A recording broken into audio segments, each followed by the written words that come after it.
नमस्कार दोस्तों जो हमारी सीरीज चल रही है वर्ल्ड ऑफ सिंगल्स, इसी के कंटिन्यूशन में आज का वीडियो जो आपके सामने प्रेजेंट करने जा रहा हूं।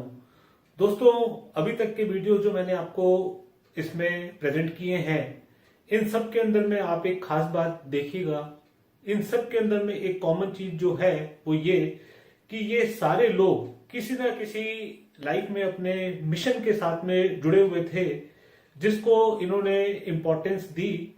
उसके चलते इन्होंने शादी ना करने का फैसला किया और समाज के अंदर जो उनका कंट्रीब्यूशन रहा वो बहुत ही बड़ा योगदान इनका था। आइए आज की जो कुंडली आपके साथ में शुरू करने जा रहा हूं, इनका नाम आपको बताता हूं। ये स्वामी विवेकानंद जी की जन्म कुंडली है। थोड़ा सा आपको इनके बारे में ब्रीफ करता हूं कि ये एक बहुत ही बड़ी प्रॉस्परस फैमिली से बिलोंग करते थे और बचपन में इनका नाम जो था नरेन। बड़े होने के बाद में इनको जो उनका पॉपुलर नेम है स्वामी विवेकानंद, उनके नाम से इनको जाना गया। आइए सबसे पहले इनकी कुंडली से शुरुआत करके आपको वो योग बताता हूं कि वो क्या योग थे इस महान हस्ती के। दोस्तों, ये धनु लगन की कुंडली है जिसमें सूर्य बैठे हैं बृहस्पति की राशि में, जो कि एक रॉयल प्लैनेट है। सेकंड हाउस में आप देखेंगे बुध और शुक्र बैठे हैं। जो बुध है वो 10वें भाव के स्वामी हैं और दूसरे भाव के स्वामी शनि 10th हाउस में बैठे हुए हैं कर्म स्थान पे। तो यानी कि वाणी का कर्म स्थान से डायरेक्ट कनेक्शन। ये एक बहुत अच्छे वक्ता भी थे, बहुत अच्छे स्पीकर, अपनी बात को बहुत अच्छे से अच्छी भाषा में समझाने का काम इनसे बेहतर शायद ही किसी को आया हो। शुक्र रिफाइंड प्लैनेट है। इंग्लिश लैंग्वेज पे इनकी कमांड इतनी अच्छी थी कि जिसके चलते इन्होंने अमेरिका में जाकर के जो स्पिरिचुअल प्रीचिंग्स दी वो इतनी मशहूर हुई कि वहां के अखबारों ने इनको बहुत सराहना करी और बहुत अप्रिशिएट करके इनके बारे में लिखा, आर्टिकल्स इनके छापे। दोस्तों, आप ये देखेंगे सबसे पहले तो नो मैरिज के योग की बात चल रही है, तो वही आपको एक्सप्लेन करता हूं। सातवें घर पे आप देखेंगे तो कोई शुभ प्रभाव नहीं है। सूर्य जो सेपरेटिव प्लैनेट है उसका इन्फ्लुएंस है। दूसरे घर के स्वामी बुध शनि की राशि में बैठे हैं शुक्र के साथ, जो कि दोनों शनि की राशि में। शनि डिले का कारक है, इस केस में डिनायल का कारक है, क्योंकि कर्म स्थान पे शनि का जो युति है वो चंद्रमा के साथ में हो गई, जो कि अष्टम भाव का स्वामी भी है। शनि और सूर्य संन्यास योग निर्माण करते हैं। इनकी कुंडली के अंदर में संन्यास योग है। 12वें भाव में आप देखेंगे कि नीच के राहु बैठे हुए हैं और इनको पंचम स्थान से मंगल देखते हैं। 5वां भाव जो है ये आपकी आध्यात्मिक रुचि का है और 12वां स्थान जो है वो आपके मोक्ष का है, वैराग्य का है।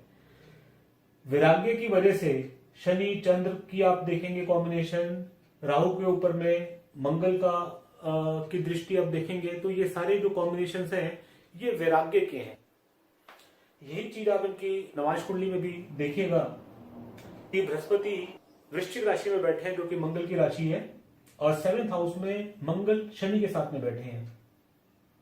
मंगल शनि के ऊपर में बृहस्पति की दृष्टि है, जो कि 5th हाउस के स्वामी है। तो इनकी जो रुचि थी वो अध्यात्म की तरफ इतनी ज्यादा थी, जो आप यहां से देखेंगे।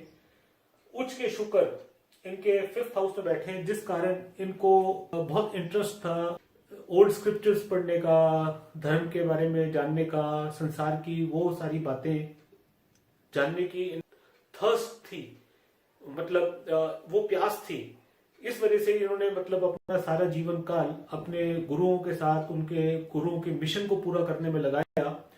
दोस्तों, आप ये देखिएगा 5th हाउस में इनके मंगल बैठे हैं, जो कि बृहस्पति को देखते हैं। दोनों का एक दूसरे को देखना 5th और 11th हाउस से ये बताता है कि इनके अंदर में जो टेम्परामेंट इनका था उसको साइंटिफिक टेम्पर कहेंगे। मतलब एक तो होता है कि जो विध्वंस वाली बात होती है, लेकिन क्योंकि बृहस्पति मंगल को देख रहे हैं इनकी अपनी राशि में, तो इस वजह से इनका जो टेम्पर था वो बहुत साइंटिफिक टेम्पर था। 11th हाउस आपका जो है ये मिशंस का है। बृहस्पति यहाँ पे बैठ के तीसरे भाव को देखते हैं जो कि प्रीचिंग्स का भाव है, यानी कि जो शिक्षा आप दे रहे हैं, जो ज्ञान आप दे रहे हैं, जो उपदेश आप बता रहे हैं, वो उसको देने का कार्य बृहस्पति खुद होकर के प्रीचिंग्स के भाव को, थर्ड भाव को देखता है। मंगल क्योंकि 12वें भाव का कारक है, ये बृहस्पति को देखता है, तो 12वां भाव विदेश का भी है। तो इनका जो मिशन था विदेश में जाकर के अपने हिंदुत्व के बारे में, हमारे धर्म के बारे में, हमारी प्राचीन संस्कृति के बारे में बताने का, समझाने का, वो कार्य इन्होंने बहुत अच्छे से किया। सेकंड हाउस और 10th हाउस का जब आपस में कनेक्शन होता है तो ऐसे में व्यक्ति अपनी वाणी से अपने काम को बहुत अच्छी तरीके से जो है अंजाम देता है। इनका काम था स्पीच दे करके अपनी बात को समझाने का, अपनी बात को कहने का, बहुत अच्छी तरीके से उसको एक्सप्लेन करने का। शुक्र और बुध वो दोनों ऐसे प्लैनेट्स हैं। बुध क्योंकि आपका कम्युनिकेशन स्किल्स है, शुक्र उसके साथ में बैठते हैं, एक रिफाइंड प्लैनेट, तो उसको और एनहांस करता है। शादी ना होने के योग आप देखेंगे कि शनि और चंद्र दोनों इकट्ठे साथ में बैठे होने की वजह से ये बहुत सेंसिटिव रहे। लाइफ में जो परेशानियां लोगों को उठानी पड़ती है, जीवन की जो तकलीफें हैं, वो इनको बहुत, उस वजह से ये बहुत ज्यादा सेंसिटिव रहे और उन विषयों पे इन्होंने सबसे ज्यादा छानबीन करने की और जानने की कोशिश करी कि ऐसा क्यों व्यक्ति के जीवन में घटता है। यही शनि का आप एस्पेक्ट देखेंगे जो कि नीच के राहु पे भी पड़ रहा है, जो कि 12वें भाव में है। ये सारे योग जो है ये वैराग्य के योग हैं, अध्यात्म के प्रति उनकी रुचि के योग हैं। इसी के चलते इन्होंने विवाह ना करने का फैसला किया और अपना जो जीवन है वो अपने गुरुओं की शिक्षा थी उसको आगे पहुंचाने का बेड़ा उठाया और उसी कार्य को इन्होंने अपने अल्प आयु के समय में बहुत अच्छे से निभाया। दोस्तों, अगले वीडियो में मैं आपके सामने एक और अच्छे कॉम्बिनेशंस के साथ में बनते हुए एक महान हस्ती की पत्री प्रेजेंट करूंगा।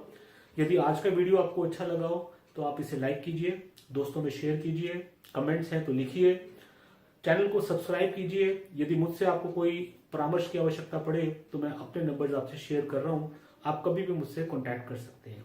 Thank you very much. नमस्कार।